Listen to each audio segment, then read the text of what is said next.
Oh, it's only 3 people, so we'll wait a bit. Right.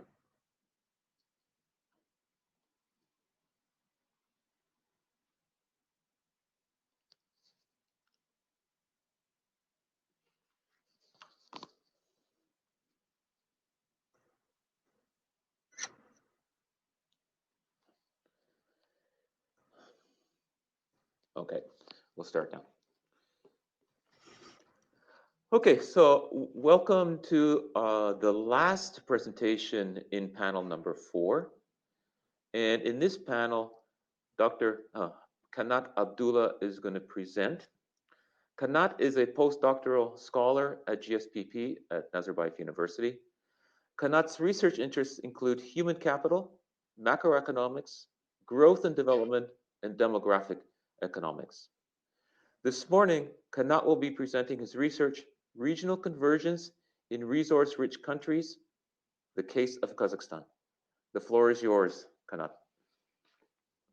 Hello, thank you for giving me the floor, Peter. So I'm going to present my study, my research, which is theoretical in nature, and it's about the income differences in Kazakhstan, regional income differences in Kazakhstan, and the role of human capital and the allocation of labor across economic sectors in explaining these income differences.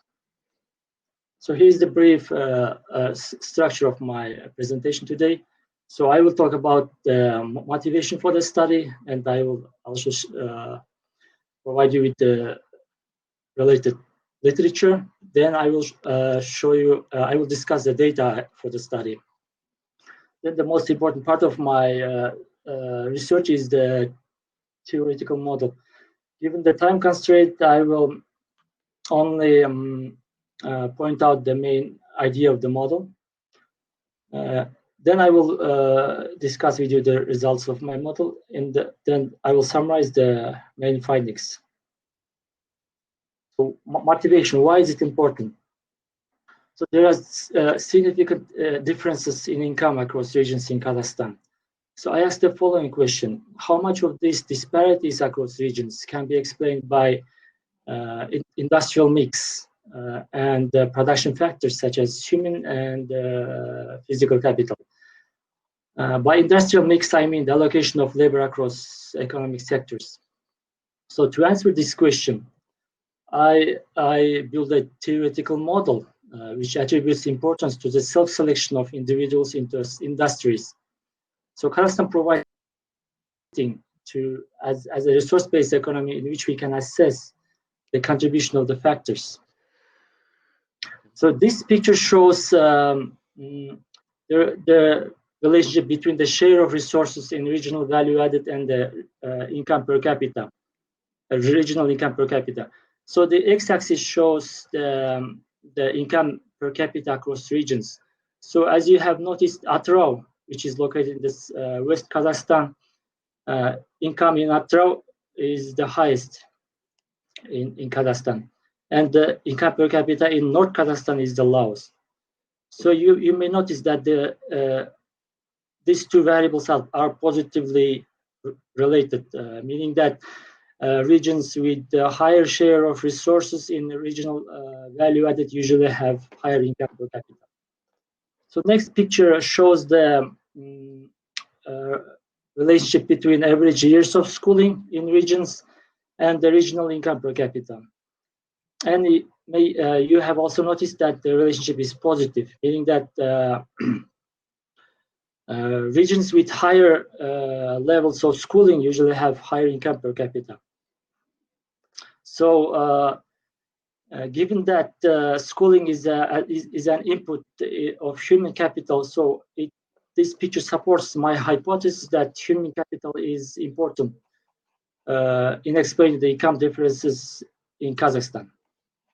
So next table shows the list of industries or sectors used in my study. So I hypothesized that the allocation of labor across sectors is central to the productivity differences of regions in Kazakhstan. Some regions are historically agriculture oriented, where the considerable share of population work in agriculture or related sectors. In other regions, more industrialized regions, the vast majority of workers are employed in more productive industries. In these regions, most of the population are employed in manufacturing or service sector. So this difference in allocation of labor across sectors is another source of income differences in regional income difference in Kazakhstan. Related literature. So my study is related to the following literature. The first is about labor sorting across occupations. So the authors investigate the effect of sorting across occupations on growth, economic growth in the United States. So the study by Bryan and Morten, 2019, investigate the productivity gains from moving people across regions. So they investigate the role of internal migration in Indonesia in explaining regional income differences in the country. So my paper, my study methodologically also related to the Hendricks 2010, who investigates the cross-country difference in education attainment. So my main data source is labor force survey conducted by Statistics Committee of Kazakhstan. And the period of analysis is 2018. And the total number of observations in my study is above 200,000. Model. So I built a general equilibrium model with infinite number of individuals in each region, and individuals maximize their utility by choosing consumption and schooling. I indexes industry, G indexes region.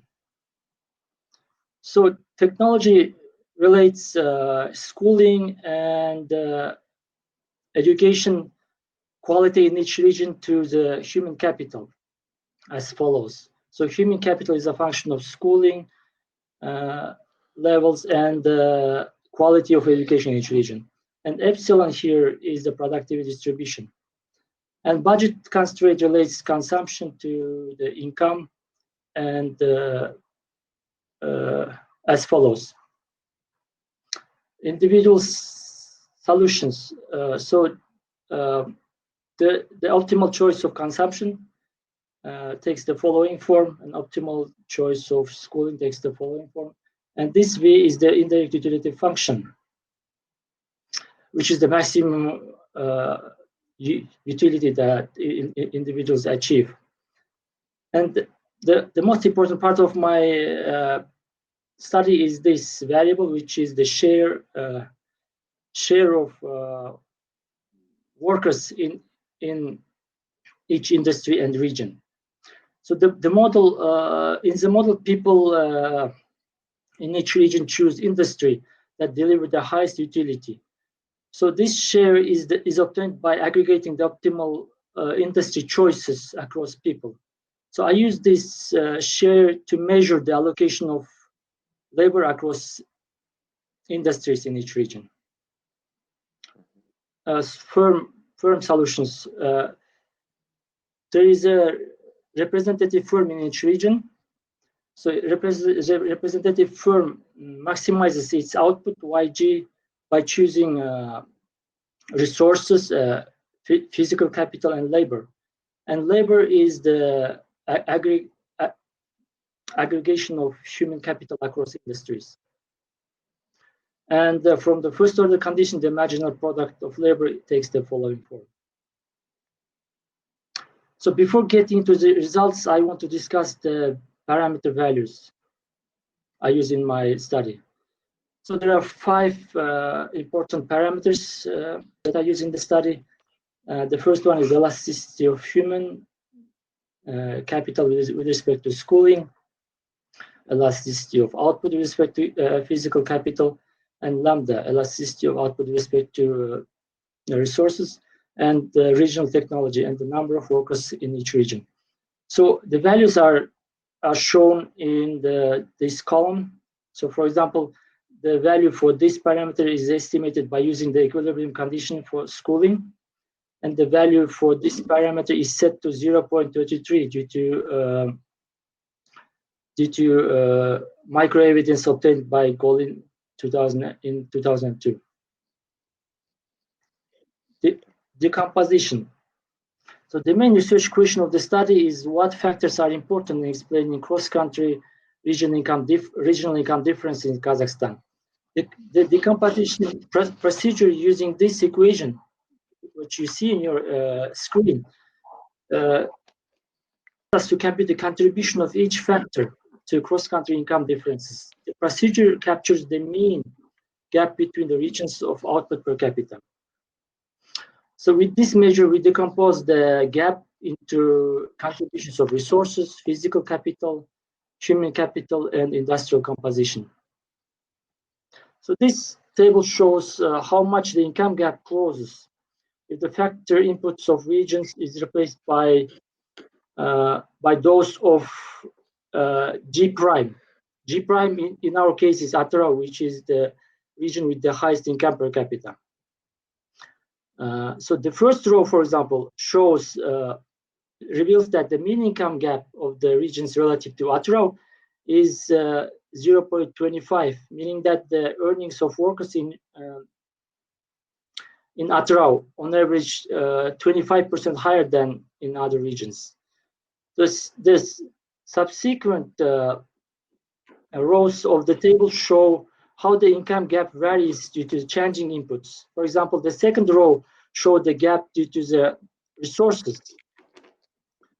And when resources, physical capital, human capital, and industrial mix is replaced by those of in Atara, income gap closes completely, meaning that almost 75% of income differences are accounted by measuring the resources, flow of resources, physical capital, human capital, and industrial mix. In summary, so the productivity gains from improving human capital and allocation of labor into productive sectors are high. That's what my study shows. And resource endowment plays an important role in income difference across regions. Policy implications. Policy and the regulation designed to improve education and improve ways for people to move to high productive sectors can increase the overall well-being of the population. Thank you for your attention. If you have questions, I'm glad I would like to answer them in the Q&A section. Thank you. Great. Thank you very much, Kanat. And as Kanat said, we will be answering questions in the next session, the Q&A session, which will start immediately. We'll see you all soon there.